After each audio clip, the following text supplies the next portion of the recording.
So once you initiate it, until the next qualified person comes to take over from you, you have that duty of care for that person.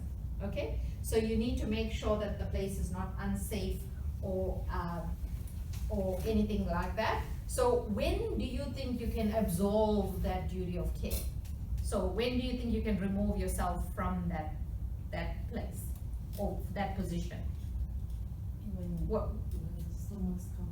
Exactly. When a professional person comes, when else can you do If it's that? unsafe to stay in that place? Correct. So if there's any danger to yourself, you can also then say, okay, I don't want to be, I need to move.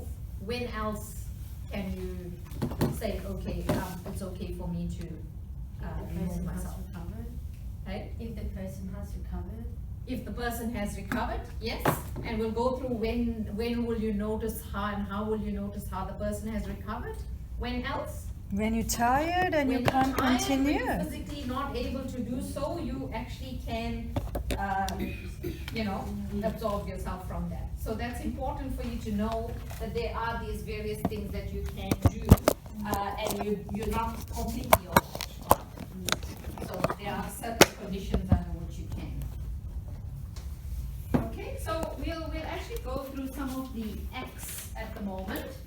And what about in the workplace? What do you think about in the workplace? What's your obligation in the workplace? If you are an assigned first aider in the workplace, Yes, you're obliged to. Yes, because you are the assigned person. You've been trained, you've got skills, you've got knowledge, you know the procedures, so then you actually can administer the first aid. Okay? What about healthcare professionals in the community? What do you think? Are they obliged to? Why not? They don't have to. Okay? However, they as well, if they actually commit themselves to treating that patient, then they are obliged. Okay? So, what we need to worry about is negligence. So there is that Good Samaritan legislation in terms of you. Does anybody know what do we mean by Good Samaritan legislation? No? So we're saying that if I offer or volunteer to administer first aid, I'm being a good Samaritan and I'm trying everything in my capable hands from my knowledge and skills. So sometimes I'm not legally liable. There's acts that can protect me from being legally liable because I'm acting in good faith. I'm trying to help somebody that's in need with an injury or illness, so I'm being a good Samaritan. Okay? So there is laws that can protect us for that. Okay, so some of the, I'm not quite sure if this one doesn't actually talk about the acts, but there are quite a lot of different acts in different states that actually protect us from that or explain what the duty of care is. Okay, so the Civil Act of 2003, this is in your study guide, so you don't have to worry about that. Under section 26 of Queensland, that's one of the acts. There's the Civil Law Wrongs Act 2002 from ACT. There's a section 5 in there. There's a Civil Liability Act 2002 for New South Wales. So if you practice in New South Wales, you should actually become familiar with that. That's section 57. It might be good for you to read that. And then there's a Personal Injuries, Liabilities and Damages Act from the Northern Territory. There's a Civil Liability Act 1936 from South Australia. There's another Civil Liability Act from Tasmania, from Victoria, from WA. So all of these, there's different acts that actually, sort of look at that legal liability and duty of care. Okay?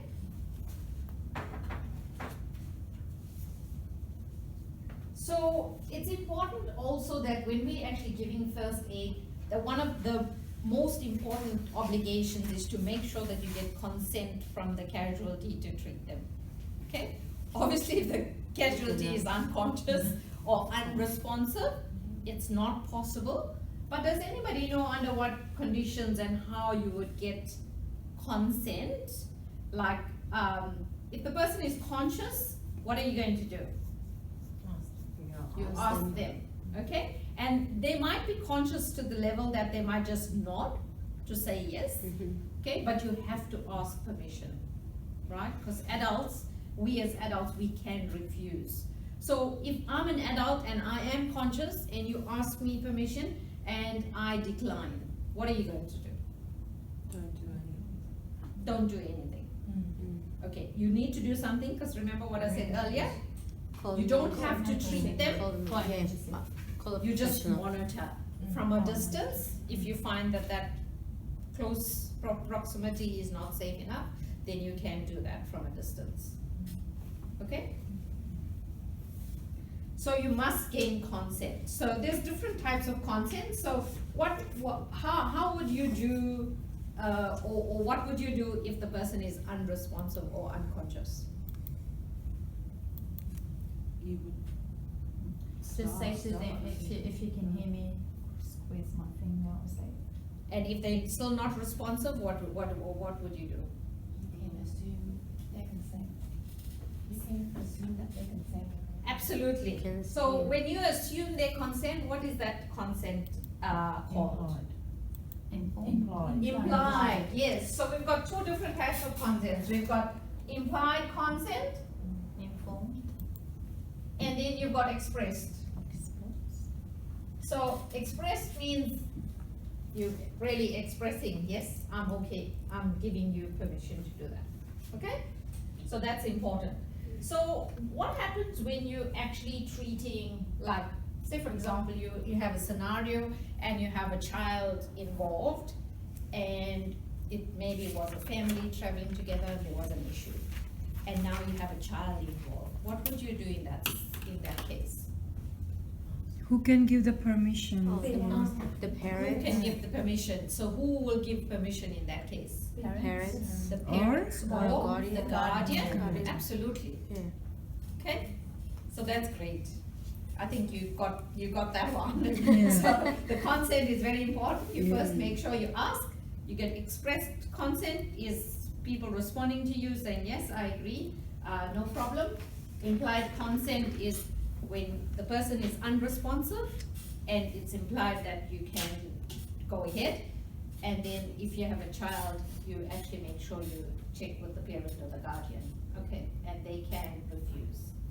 So when adults refuse consent, what else can you do except monitoring them from far? The first and foremost thing that you have to always do, call for help. call for help. And what's the number that you have to call? 000. 000. And if you in a regional area, what number would you call? 112. And then there's another number as well to call if somebody have impaired vision or speech or hearing. What number would you call?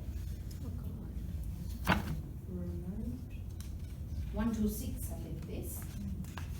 What's the remote? 112. Yeah. In the country or the 112 is the regional. So you've got Regional, okay. 000. That's cool. 000 is the normal one. And if you're in a regional area, it's 112.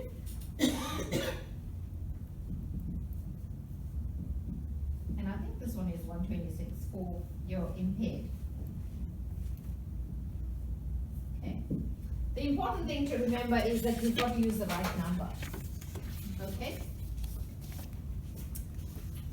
And then when we're looking at ethical and legal considerations, we also have to take into account privacy and confidentiality, right? Because this is almost like a medical sort of situation, but obviously you're not the medical practitioner, right? So when we talk about privacy, everybody's medical information or situation is private. Okay, so we have to make sure that we keep that information to ourselves. Who do you think we can share that information to? Paramedics. Paramedics? Professional. GP. Doctor, supervisor. Yes, your supervisor, if you're in the workplace situation, your employer, that's good, Or a yes. colleague. Well Police. done. Police. The police? Please. Gee, you guys, you don't need me here. That's wonderful, okay? And then, so also people are sort of personal, they're individual. So say for example, you are in a situation and you actually, the person wants to be private. So what do you think you can use to ensure privacy of that patient? Because obviously, you know, when you have a scenario and a scene, what do people tend normally to do? Look. Look. Look. Yeah. And everybody wants to see what's going on. Everybody wants to get involved even though they're not helping. So in that situation, you actually want to give that casualty Yeah. some privacy. What can you do? Just Ask cover the the people to- scene with a blanket or a Brilliant! Mm. Wow, I can see lots of you have actually read the study guide. That's awesome. So you can cover them with a blanket, you can put a little screen. Now, obviously, some situations you might not find, but when we talk about a screen could be somebody's shawl, it could be something that you pick up, you know, on the side of the road if there's a whatever, you know, just to protect them. Sometimes also you've got to protect them from, like, there could be like, say for example, you're trying to get people away from the scene and you might find that the bystander is violent. Those are the sort of people that you want to keep at bay, you know, away from, and it's important to control that situation as well. Okay, so from a confidentiality perspective, obviously we said the information is confidential, and Maria said that, you know, we can disclose that with with the paramedic, Rajvinder. Oh, sorry. Your name is Rajvinder, Raj. right? And she's, can I call you Raj? She said we can share it with our employer, our supervisor, Yeah. because there's an illegal obligation that we have to look at there. Okay, so we'll look at also where even in the workplace situation, how we can fill out some documentation. So what I'd like to share with you is also when we look at the CPR, we've got two sort of committees that we have. So we've got a committee called AIMSCORE and another committee called ILCOR. Does anybody know what these acronyms stand for? Australian, New Zealand. Well done, well done. At least we got the first part. Australia and New Zealand Corporation. Committee on Resuscitation. Okay, and that's your international liaison committee on resuscitation. So what happens, what do you think is the function of AIMSCORE? So you follow what the Australian, New Zealand Yes, standard? so they take some of our inputs and present it to the international committee, okay? And then these committees also provide guidelines on resuscitation. They provide us also with some other guidelines on some other medical events, like maybe how to treat burns, how to treat stroke. So they give us some nice guidelines, because we've got guidelines today on how to perform resuscitation. So these committees put that together, it gets reviewed internationally, and they tailor it to sometimes the different countries, and then that's what we use when we're doing our training. Okay, any questions around that? So there is a website as well, and the website is actually in your study guide. It's resus.org.au, where it has guidelines if you really want to, and go and have a look at any of the other medical events that you want to have a look at what the generic guidelines are. Okay? We'll start a little presentation there. Oh, Charlie, needs your password. I'll have to stay here. I don't wanna make you walk.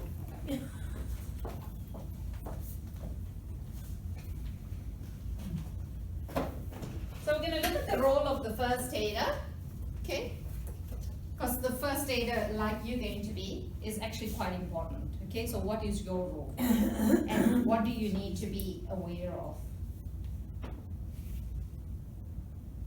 Yeah, okay. I think that's just after that slide, but we'll cover the role of the first aider, and then we'll actually go back to the stress management and how we can identify stress and when people are in stress. Okay? So what do you think your role is as a first aider? To provide treatment. To provide treatment, but how would you start? Because obviously you're a stranger, that person is a stranger. Let's, for argument's sake, say the casualty was conscious, right? We seek consent. You seek consent, you introduce yourself, you say, hi, I'm Mhm. so and so, I'm just here to help you, I'm gonna try and do my best, okay?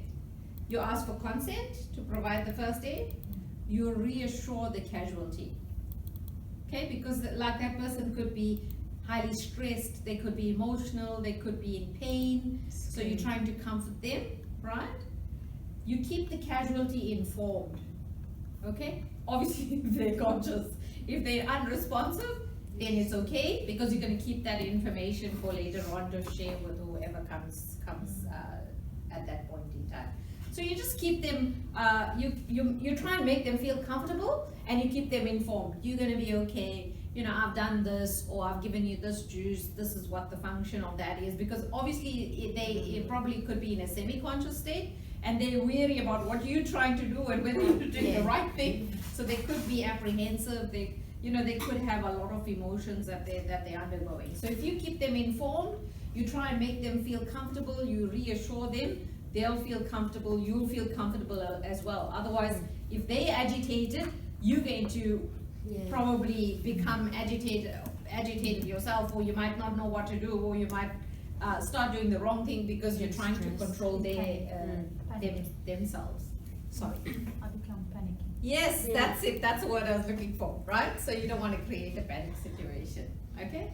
So you don't make any judgments around what the illness is or the injury, because remember, we're also only a first aider, so we don't go and telling them, oh my God, you're bleeding so heavily here, you know, there's blood all over your shirt or something like that, because then you're going to make them feel a bit more anxious about the situation. Or even if you think, oh, they look a bit down, and you say, I think you're dehydrated, okay? Sometimes we might not have that information or professionalism to make those diagnoses. So we stay away from those sort of things, but from what we can see, what we can identify, from what the skills and knowledge we have, the training that we've received, we actually conduct ourselves from that perspective, okay? And you focus on the goal of providing first aid, because remember what we said? It's the first aid, it's the initial care that you're going to give until professional help arrives, okay? So immediately you also have to send for response. So how do you think you can actually make the casualty feel comfortable? What will be the things that you will say or do? It's okay, you're gonna be fine. I'm here to help you. Yes. I would introduce myself first. Yep. And then, as Hiba said, going to reassure them. Yeah. So you're going to stay calm, you're going to keep calm, you're going to communicate effectively with them, right? Mhm. You're going to be empathetic, like we said. We're going to be sympathetic Yeah. as well, right? Culturally aware. Culturally aware. So don't say, oh my God, you look so whatever. And you know, so it's important. And it's a lot of things to remember when you're in a situation like that, right? So therefore we're actually having the training now, so that when we are in that situation, at least we understand how we need to conduct ourselves. And some of these things comes naturally to us as well, and we mustn't forget that. But there's a few things that we might have to focus on. You know, we True. might not always be culturally aware. So if I can take Hiba here as an example, she's got a little thing on her head. So if we're treating her, we don't want to suddenly take it all off, No, right? exactly. Unless there's consent, we She's ask given her, permission. or, you know, we get her permission, those sort of things, that's what we want to actually do, okay? And respect all casualties as individuals. Mhm. But I think respect is a general thing, right? Yeah. We all want respect, we all want to give respect, so that I'm sure will come naturally. But we need to make sure, like, maybe respect in a sense as well is, you know, if you're a male first aider and you've got a female patient, and, you know, there's things around that you might encounter that might be a bit sensitive, that might be those sort of things, it's actually that kind of respect and professionalism that we actually need to carry that task out with, okay? All right. And then if you're a nominated first aider at work, you require certain minimum training, right? This is actually your qualification. So which means if you pass this first aid, providing first aid 003, you can be an official first aider at work, right? And how long do you think this qualification is valid for? Is it 1 year? No? 3 years? 3 years, okay? So the 1 year, Maria, is for the performing the CPR. Okay, so that you need to refresh every year, and this one you have to refresh every 3 years. Okay, because sometimes when we practice this, we might not get the opportunity to administer first aid. So we might tend to forget some of these. Okay, so it's good for us to get that refresher. Okay, and then like we said before, it's important for you to know that if your role as a first aider, if you find that you are in an unsafe situation or there's danger to yourself, you can withdraw yourself from that situation. It's absolutely okay for you to do that. And when you do that, then you monitor yourself from a safe distance. Monitor the casualty from a safe distance. Okay? So stress management is important. So we need to manage stress because we can be in a stressful situation. The casualty could be stressed. So how do we recognize what a stressful situation looks like? What will be some of the signs and symptoms for stress? Panicking and shaking. Panicking, shaking, Shock. shock, Nightmares? nightmares, anxiety, Mm-hmm. yeah, Palpitations? palpitations, Yeah. Screaming. screaming, Crying. Insomnia? insomnia. So there's quite a lot of things, right? So we need to make sure that we understand what the signs and symptoms of the stress is, and then how do we overcome that stress? Talking to them. Reassuring them. Calm down. Calming them down. You can go to doctor or psychiatrist. Yep. You can talk it to your supervisor or Mhm. your teammates. So say for example, you have that in your workplace, somebody is feeling, you can see that they're stressed. You can help them in that way, okay? You can seek counseling, right? So when the casualty is stressed, it's also important to debrief the situation, right? You want it to be debriefing. So when we say debriefing, what do we mean by debriefing? Well, what do you think the benefits of actually doing a debriefing is? Calming down. So debriefing is most you giving information about what's happened, you're learning from that situation. Okay? So what would be the benefits? Oh, just to keep the patient aware of what's going on in order for them to calm down. Yeah? You talk about the feelings experienced at the time, yeah? You improve future responses and reduce workplace hazards by doing that.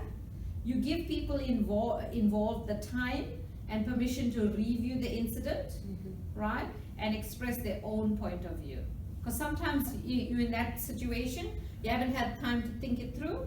So sometimes you might want to have to write a report or whatever. If you let the person think it through, they have a clear thought process as well. Okay? So when we're looking at we did the role of the first aider. We're looking at reporting and documentation. There's two different types of reports that we have. We have a written report and then we have a verbal report. So the verbal report, very similar information, but when would you provide a verbal report? In what sort of situation, and in what sort of situation would you provide a written report? When you're handing over to a paramedic? or Yes. doctor?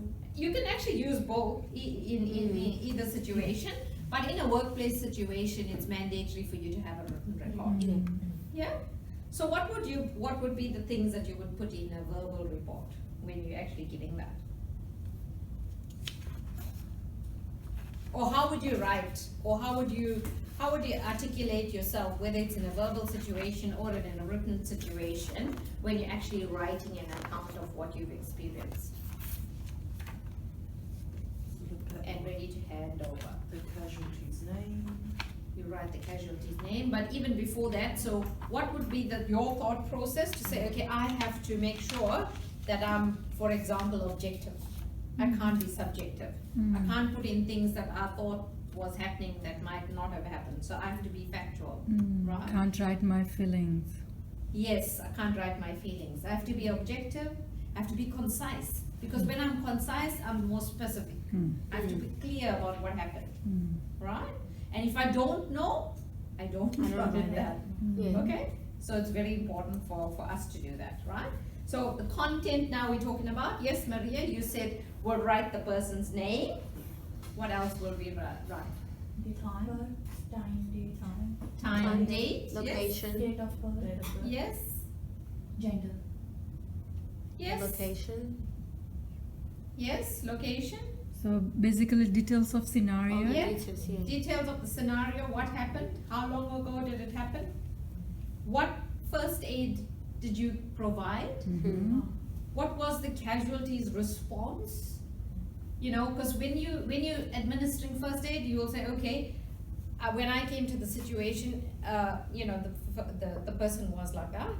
At the moment, I've given them a drink or whatever, they seem to have recovered a little bit, or although I've given them a drink, they don't seem to have actually responded to what I've given them. They look the same as I initially saw them. So it's important to know whether they deteriorated, improved, or remained the same. Okay? Because then, and it's important also to say what first aid management you've given, because then the person who's going to take over knows where to Knows take what. over from and where to start. For example, if you gave pain medication just now, and then the paramedic comes there, and the patient could just say, oh, I'm in pain again. And then the paramedic gives pain medication on top of the medication. It might not be compatible, it might be an overdose, so Yeah. we actually don't want to worsen the situation. So we've got to be very careful about the information, and hence providing that information about what have we done until that specific time is important, okay? And then in a workplace situation, we would be filling out a form like that, a written piece of documentation, but very similar sort of information. We're giving the patient's details, the account of what happened, the date and time. You complete the incident form, you as accurately as possible, as objectively, concisely, and clearly. That's really, really important. And the information you provide must be relevant. Don't say, oh, I saw that person there, that bystander was doing whatever. That's got nothing to do with the situation at hand and the first aid scenario, okay? So important to take all irrelevant stuff out of it and provide factual information of that scenario. You must complete it in ink. Why do you think you need to complete it in ink? If you're writing It's a a written legal document. You need to. legal document, right? Can't be. And what happens if you make a mistake on the form? Just Cross cross it out. over any initials. And what else do you have to do if you cross it out? Initials. Initial. Well done! Guys, you are so good! That's brilliant, You've taught us okay? well, though, Charlie. Yeah. And then you need to also make sure that you write clearly and legibly. Because if you don't write clearly, then somebody who's reading it can't really read, you know, what's happened. Okay? So, we've gone through that, just checking if we need anything else. Then the other thing as well we need to do is, sorry, that other number for the impaired was 106, not 126. Oh, Let me 106. correct that. Yeah, 106, okay? So it's 000 and then 112 for a regional and 106. Does 106 count in civil or is that for regional and? No, 106 is for impaired, Okay, everywhere. impaired everywhere. And then the 112 is for regional regional. areas, and then the triple naught, Okay. okay? Right. So when you actually call 000, what do you think some of the things that you need to provide to 000? What happened? Or whatever number you call, what do you think? Your What happened? location. Your location, Location. yes? What's happening with the person? What's happening with the person, What you yes? provide for the person? What you did? Yes? Yeah. If person conscious or unconscious. You might also want to provide anything like if you saw any dangers, because remember you a first person, you the initial carer, you might not even have equipment. So say for example there's a fire close by, or because that person could have come out from with burns or something like that. Yeah. Now you can't control the fire, Of course. so you might want to tell them, hang on, there's a fire that's Mm. out there, or the person come from a chemical burn. You might not have medication to treat them from that perspective, but by providing that sort of They will information, then notify. the Yeah. professional help will come with the right sort of equipment and gear, okay? The important thing as well is how long ago did it occur? Mm. Because at that point of time, remember, if you're calling a call center, basically it's a call center, they're Yeah. getting such a lot of calls. So how do they know what to prioritize? If you say to them, hang on, this occurred 10 minutes ago and my patient's unresponsive, they might put you further up in the Yeah. queue than somebody, so, because remember, they're looking at life-threatening situations, yeah. right? On how to sort of prioritize. So that brings us to another important thing. If you've got more casualties, how would you go about prioritizing? Because you've got to do that too. You've got to assess, no? You've got to assess your different casualties. You might have 3 or 4, and then you say, okay, that one is, so you first check whoever's responsive, non-responsive, semi-conscious, unconscious. You deal with the unconscious first, and then And go then to do the other. semi-conscious and conscious, okay? So you have to assess them in that scenario as well. Can't we just ask somebody for help? if they Yes, have a- absolutely. You ask somebody for help. But you also got to be careful that when you're asking them for help, if they're not a qualified first aider, you might want to ask them for assistance in terms of certain things. You explain to them, can you pass me that? Or the best way you can actually use them is to call 000 000. with the While you- information. Absolutely, perfect, Hiba. That's great. Okay? So when we're talking about workplace health and safety, we also want to actually assess. So the important thing is to assess for any dangers and assess for risks and any hazards. Okay? So what do you think are some of the risks or hazards that we can find around in the workplace? Fire, Fire, chemical else? spill, chemical spill, what else? Damage, property damage. Property damage. But remember, we're talking about now the casualty, right? Some injury. Injury. Say- injury. Injury, yes, but what type of injury? We could have electric shock, Mm-hmm. yeah, from electricity. We could have violent people, somebody might have assaulted somebody, Mhm. we don't know, Yeah. yeah? If it's on road, there may be another Another vehicle coming in, right? Vehicle? Yeah. Okay, so what else do we need to worry about when we're assessing the risk? You have to protect yourself as well. Yes, protect yourself And from the casualty. risk, yeah, you Mhm. must make sure you're safe. Mhm. So if, regardless wherever we are, we might even be in the workplace or out on some street or some place somewhere, we have to also, because remember we call for help, we have to check, is the place accessible from an address perspective? You know, if we call for a fire engine, we could have even called for a fire engine if there was a fire, like we said. We're gonna say, oh, you know, we quickly looked at it, but it's a cul-de-sac. you might want to give that information and say, oh, you can't come through that way, you might have to You come might, through another yeah. entrance or something like that as well. So easy access. So where you situated, remember sometimes we're assessing the danger.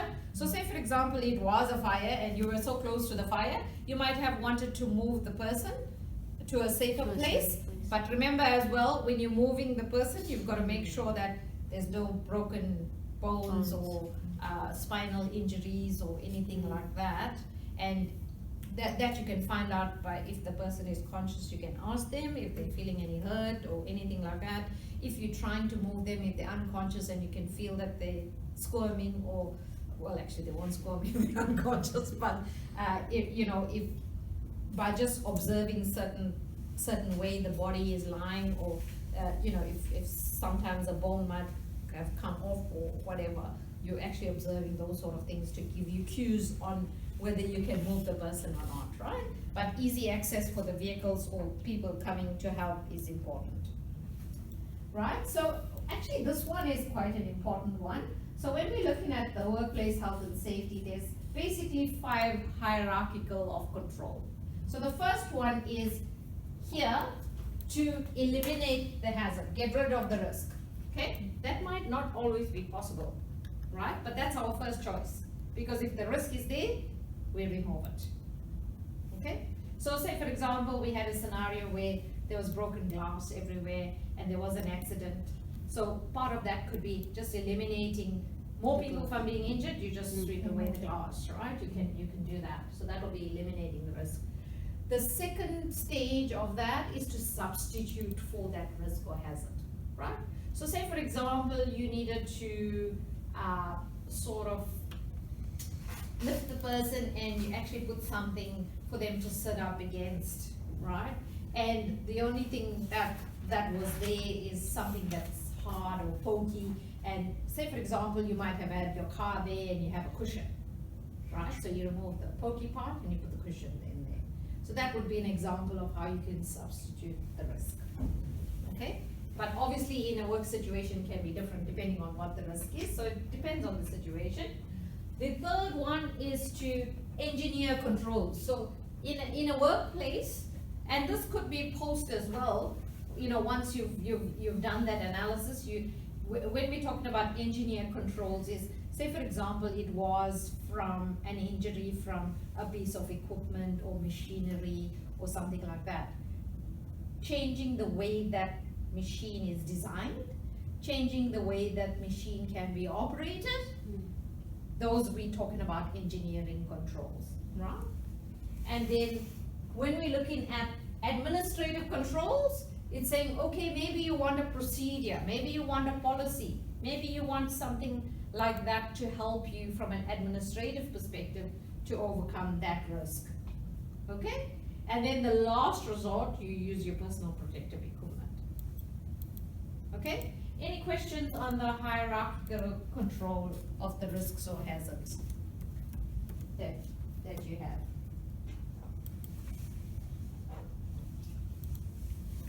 Oh, what did I do with my thing now? Oh, it's here, okay?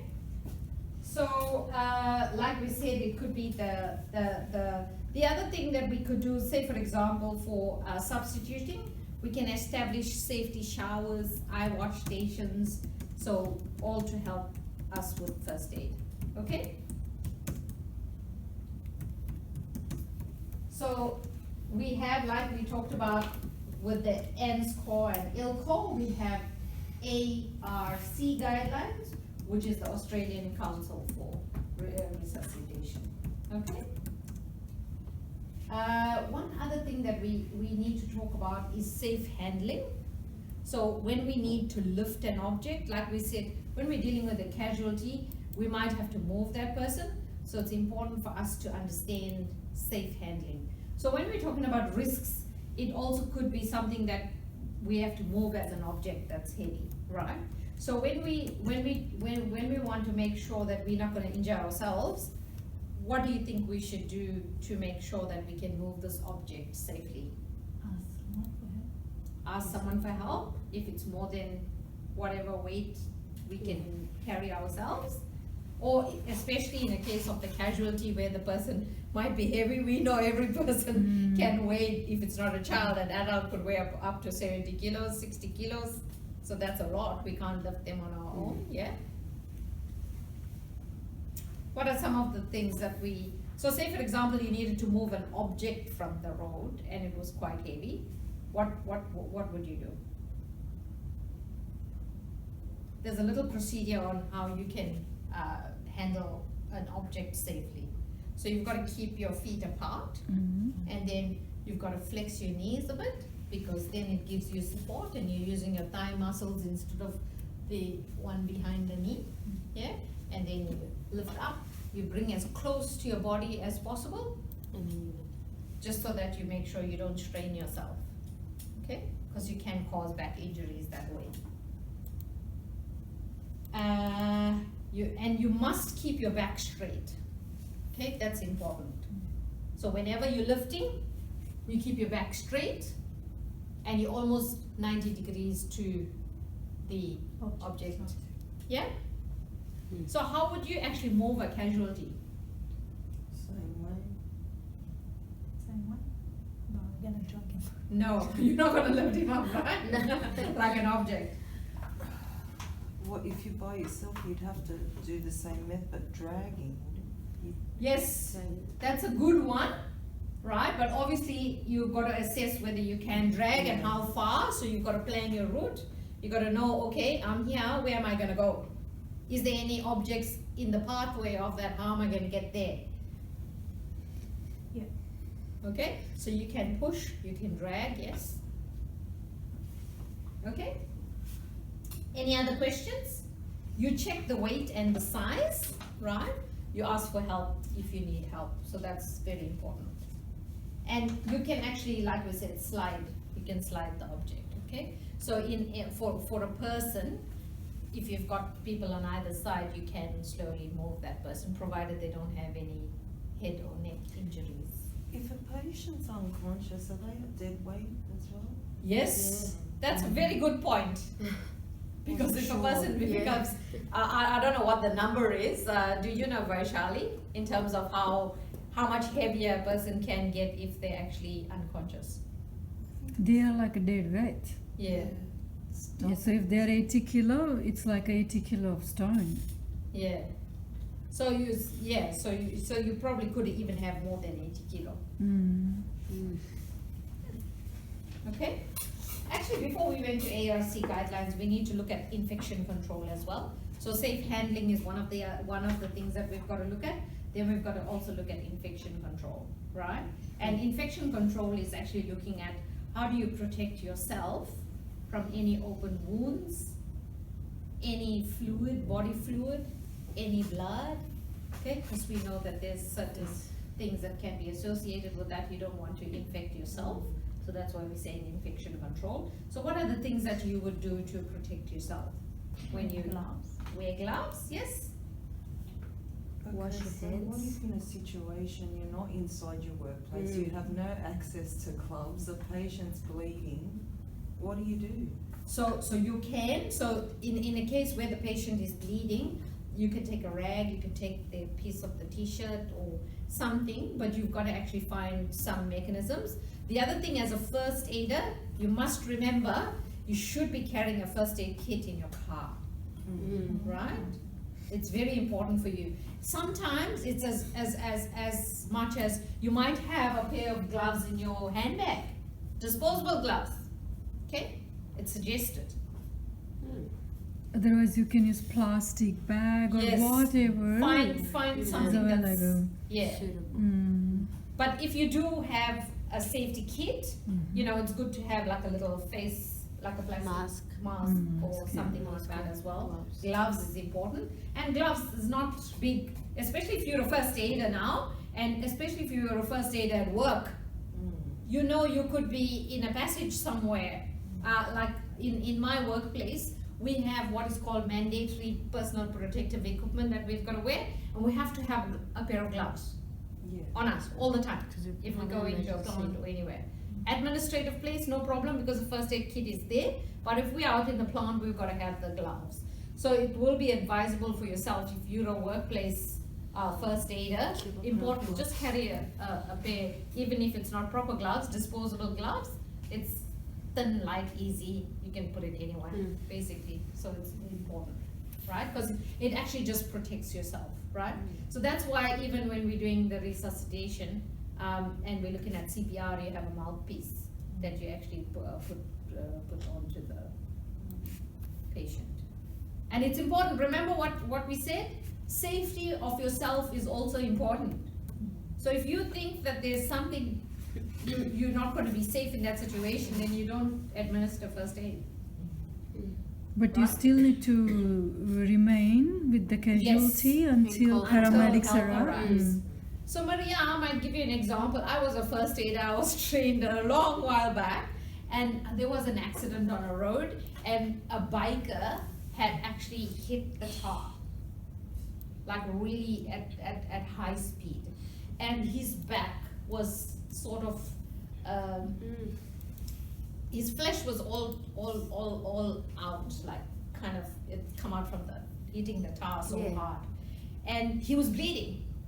And although I was close and I did have my first aid kit at home, I ran to the scene, left my first aid kit there, told my husband to bring it to the scene, and in the meanwhile I had to take his t-shirt and stop the bleeding, Yeah. but protected, because obviously you gotta be reasonable as well. Yeah. I mean, not everybody's diseased or anything like that, it's just knowing what protection you can take and in a life-threatening situation like that where he was really profusely bleeding, you had to immediately stop the bleeding before I could get the bandage or anything like that to come in. So just held it, pressure on the wound, and that's how I kept it going. Okay, so we wear disposable gloves, we wear face shield. Obviously when we're doing the mouth to mouth, it's important for us to do that, okay? Normally, ladies, we carry tissues or, something like that. You could also clean up the area, You just improvise. Yeah, that's right. You can use piece of cloth as Yes. well if it's handy. Hand hygiene is important between one first aider to the next. I know we also quite conscious about that. So sometimes some of us carry, I lost the word now, hand sanitizer. Mm-hmm. That's a good one to be using too. And they have little bottles that, we carry around. I know my son is so pedantic, he also carries some in his bag. Okay, so we can wear eye goggles to protect that. But obviously we're also thinking about not just only on the road, but we're thinking about the workplace. So if you have an emergency at the workplace, as a first aider, you've got to go to the first aid kit. You know where the location of the first aid kit is. And remember, you might be the first person, initial care on site. So what are you going to do? You're going to ask for help. So you might run to the scene, assess situation, do the risk thing while somebody's bringing equipment to you. Yeah. Right? So we're talking about also in a workplace situation where you do have access to these things. So it's important for you to know that you've got to protect yourself and use the equipment that you have. Okay? Use gloves when disposing waste. So it's important, like when we're looking at blood, body fluids, that we actually dispose of those in a biohazard bin. Yes, absolutely. I'm so impressed with you guys. You are so good, right? And the cautionary thing to do is to treat all casualties as if they are infected or have a disease, right? So then that just protects yourself if you have it here to actually do the right thing. Okay, so now we're going to go on to the principles of first aid.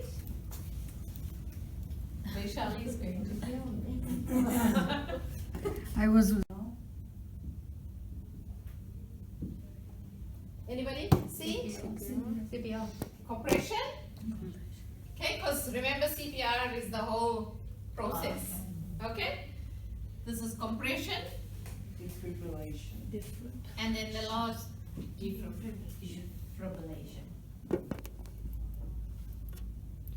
Okay, so let's quickly discuss what do we mean by dangers? What kind of dangers can there be, and how are we going to identify them? So we need to identify, right?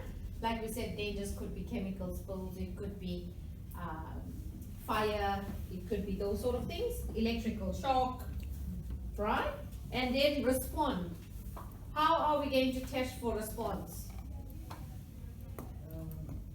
It's just a quick review of what we said before, right? We're gonna ask the patient, can you hear me? Right?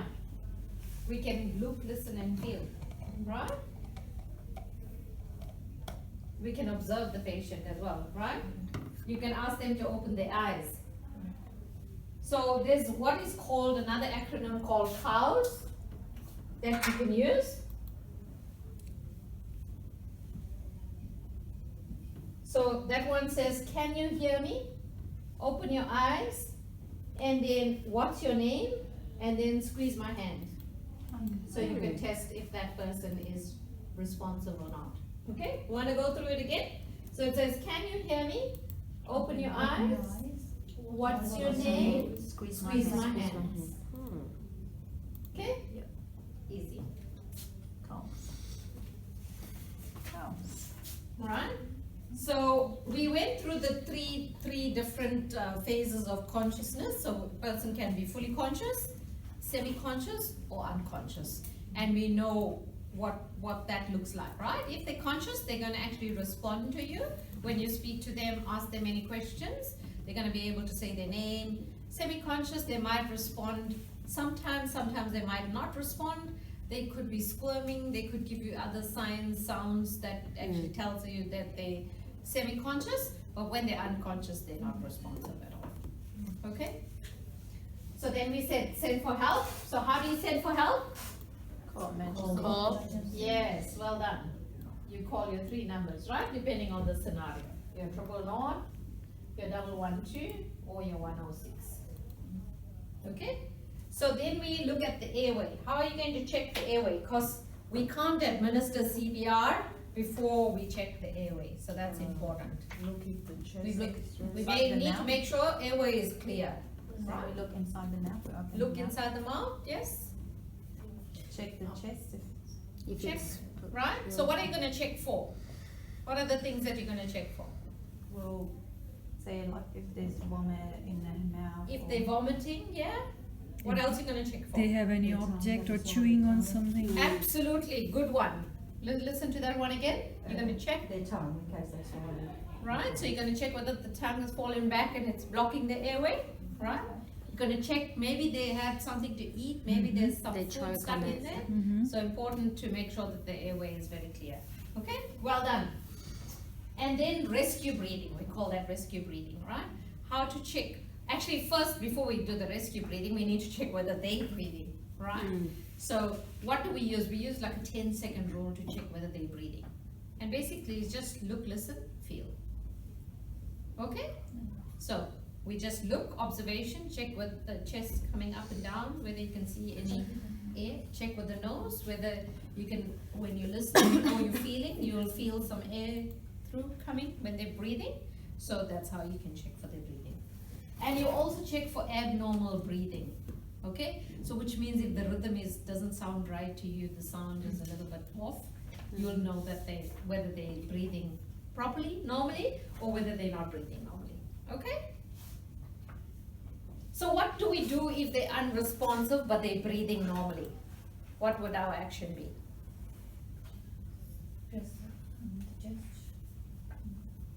So if they're breathing normally, we only administer CPR when they need unconscious, yeah?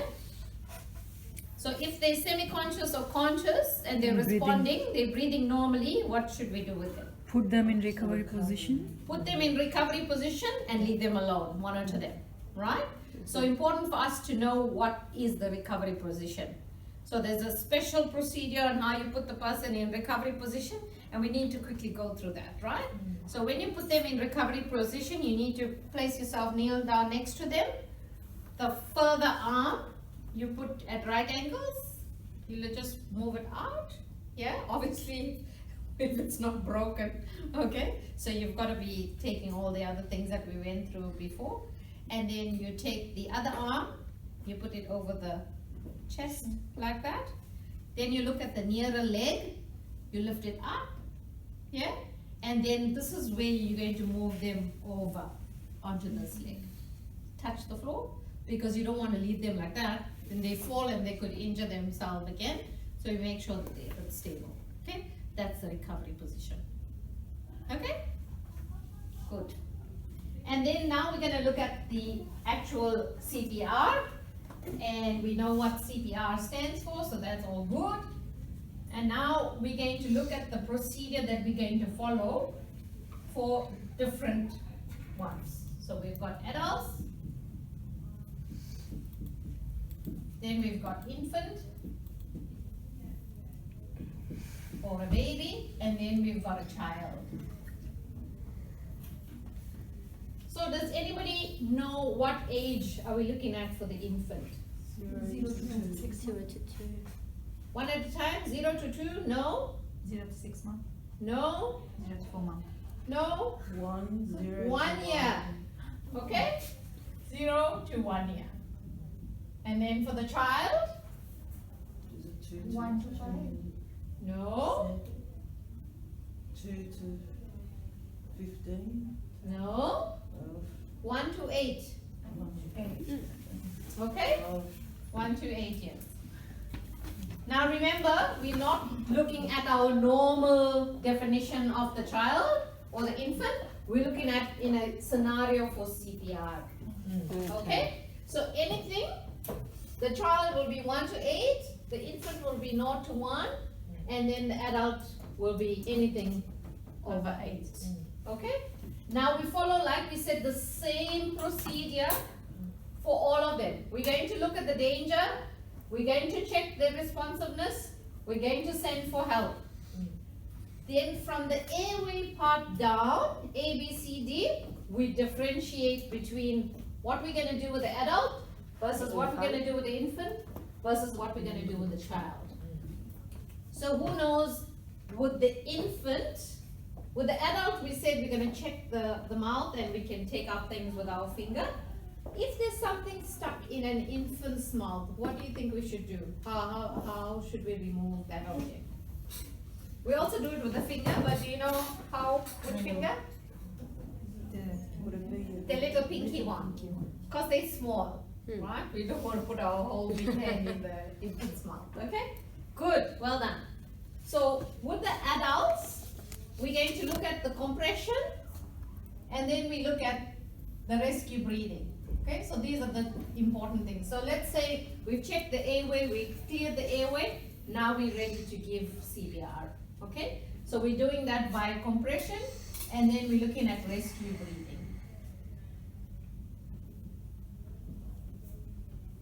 How many compressions and how many cycles are we looking at for adults, infant, child?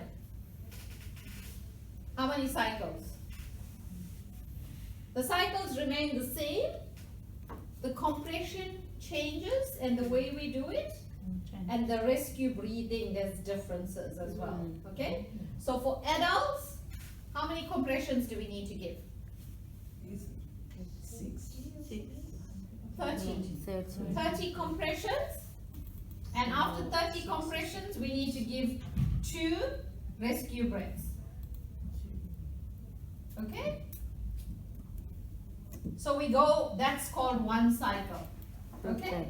And we do 5 of these cycles, okay? For the infant, we do 30 compressions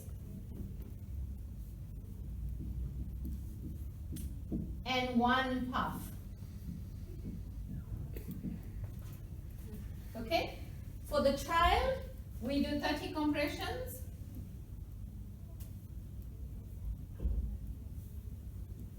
and 2 rescue puffs, rescue breaths. However, when we're actually doing the compression for the adult, it's very similar to the child.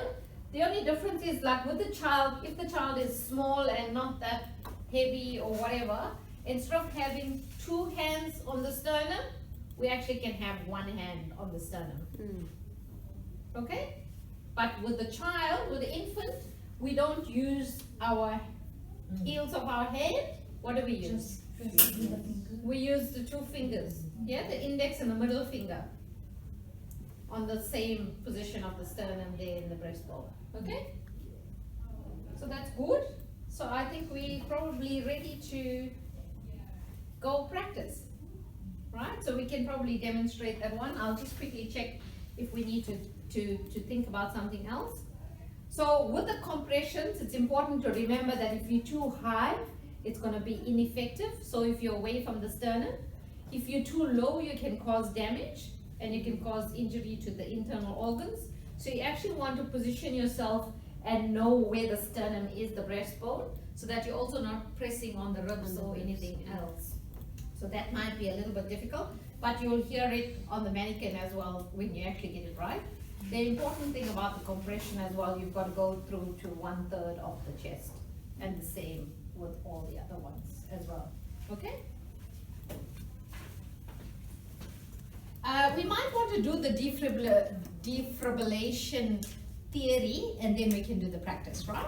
So when we're looking at the defibrillation, also, sorry, with the infant, we actually also can do the rescue breathing through the nose. Okay? So when you put your face down, you'll see you can block that, so you can do it through the nose. So you actually, when you're doing the defibrillation, you actually have to analyze the casualty's heart rhythm. And so basically that defibrillator actually gives a little shock activity, like an electrical shock to the heart to actually get it to start functioning again, okay? And the amount that it actually gives you is 150 joules, which restores that electrical activity of the heart. When you're looking at the infant, it actually is only 50 joules, right? But I believe the defibrillator is very clever, so you normally have to follow the prompts on it, and it will tell you when you need to give the CPR, whether it's still recommended, where to position the pad. So you position the pad one on the right hand side, just below the collarbone, and then on the left hand side, under the armpit, just close to the armpit, okay? The other thing to remember is that when you're actually doing that on a female, if they're actually using a bra, you've got to cut that out or take it off, okay? Right. So we have to make sure that the pads adhere to the skin, because that's the only time it's going to be functional. So you want to make sure that if there's any hair, if somebody has excess hair, and you can remove that. And obviously you're not going to have a blade or anything like that there that you want to shave it, but you can actually remove the hair by, if it's long, you could move it out of the way, but it's important for you to know that it's going to work when it adheres to the skin, okay? So make sure that you do that. And then it'll let you know when it's in its analysis mode. It'll actually let you know when you need to stop or when you need to continue. Okay? All right. So now we're going to try and do the practice. So when you're doing it on the adult, we'll start with the adult. You're probably going to be on the floor. I'll actually try do it here, but we'll do it on the floor. Okay. Remember, we're going to follow that DRS. We'll assume that we've already done I'll bring it here. Okay, we've already done the D part, we've already done the R part, we've already sent for help. Now we're going to check the airway. So the way we check the airway is we open the lip a little bit and we can check if there's anything in there. If there is, then we try and remove it with our fingers. Okay, so we make sure that we've got a clear airway. And then, okay, so we've got a mat. That's good. Let's all do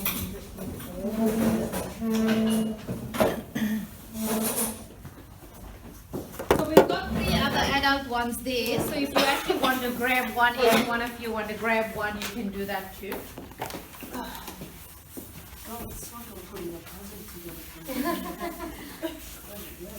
Part of the fun, hey? We can get to do the puzzles. Oh. No, just one. Yeah, that's perfect. Yeah. Just use like this. Just use 2 at a time. Yeah. Yeah. So you can work in a pair, Yeah, guys. that would be a good idea. Yeah. I think different shape. So, Yeah. yeah, that's it. Doesn't matter. Olive, just move a little bit here. Yeah. There's one Yeah. there. Then There's one there. yeah. Can we put one mat there as well? That's it. Easy. There we go. So yeah, maybe in 2, and then maybe somebody with me if there's an extra person. So Evelyn and Raj, Hiba and maybe Lai, Yoon and Maria, and Corina and Me. Sheena. Yeah. Okay. So you're gonna kneel next. So to we the watch casualty. first and then we will start. Yeah, just watch first. You kneel down. Okay. You're gonna check the airway if it's clear. If the tongue is there or there's any food or anything like that. If you do have that, you put that mask on. Okay. You tilt the head a bit, lift the chin up with supporting the head. Okay. Then you pinch, well, we'll do the compressions first. So you actually find the sternum, okay, that's the breastbone. So you put your one hand at the bottom, you interlock your fingers, and you're going to count 30. Can you see that? 2, 3, 4, 5, 6, 7, 8, 9, 10, 11, 12, 13, 14, 15, 16, 17, 18, 19, 20, 21, 22, 23, 24, 25, 26, 27, 28, 29, 30. Okay? Then you put that on, you tilt the chin, you pinch the nose, the soft part, and then you blow 2 times. You watch for the chest to rise. This mannequin is actually not working, so you can't see that, okay? But you'll see that the chest will rise, and then you know it's okay. And then you do that again. You'll assume that the chest has risen, and then you do the cycles again. So we said 5 cycles, so you count 30 again. 1, 2, 3, 4, 5, 6, 7, 8, 9, 10, 11, 12, 13, 14, 15, 16, 17, 18, 19, 20, 21, 22, 23, 24, 25, 26, 27, 28, 29, 30. You do again, you pinch the nose. In the meantime, you can put on the song Staying Alive and go with the rhythm. Check. The chest is rising. Yeah. And you repeat that cycle 5 times, okay? So I'm going to let you practice, and then we'll observe and see how that goes, and then that will be for later. So we'll just practice, and then we'll do the infant, and then I think later on when you do the assessment. Grab yourself mask. It should be in that box. Yeah. So we will. Vishal, do you want to do the assessment at the same time? Okay. So we can do one at a time, because now we've got 4 mannequins. Did you find the mask, guys? Yep. You got it? Is it here? It's in a box. Yes, they're in the box, yeah. And there we go, there we go. Little finger, okay? Then when we're doing the actual CPR, we're actually going to put the baby on like a table. Okay, so we can put the baby down here.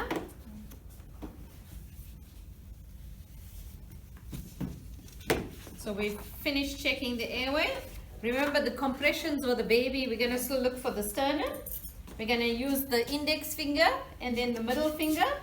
And we're going to go 30. 1, 2, 3, 4, 5, 6, 7, 8, 9, 10, 11, 12, 13, 14, 15, 16, 17, 18, 19, 20, 21, 22, 23, 24, 25, 26, 27, 28, 29, 30. Notice that with the adult, you lifted the chin and you had that tilt. With the baby, you need neutral position. Okay? So then you block. So with the baby as well, you do it through the nose, or you block the nose, mouth, and you actually do it there. So, and one puff. Did you see the chest rise? And then you go 30 again. 1, 2, 3, 4, 5, 6, 7, 8, 9, 10, 11, 12, 13, 14, 15, 16, 17, 18, 19, 20, 21, 22, 23, 24, 25, 26, 27, 28, 29, 30. See? The chest rise again, and then you go again. So the baby is a little easier, simple, smaller, and you can see that you don't need a lot of pressure when you're actually doing that. Okay? So you want to give that one a go? Come. Who wants to go first? You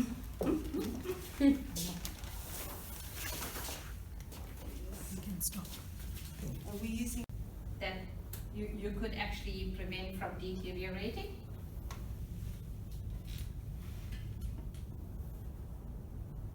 No? So say for example somebody is actually in pain, you might give them over-the-counter medicine to actually relieve some of that pain. But we've got to be very careful in different situations. We might be able to give over-the-counter medicine, or we have to leave it to the professionals to give prescriptive medication. Okay? So we want to promote the recovery of that person, obviously because they are ill or injured. We want to provide comfort to the ill or injured. So if somebody's in shock or Come in. something like that, we might cover them with a blanket, we might give them some warmth.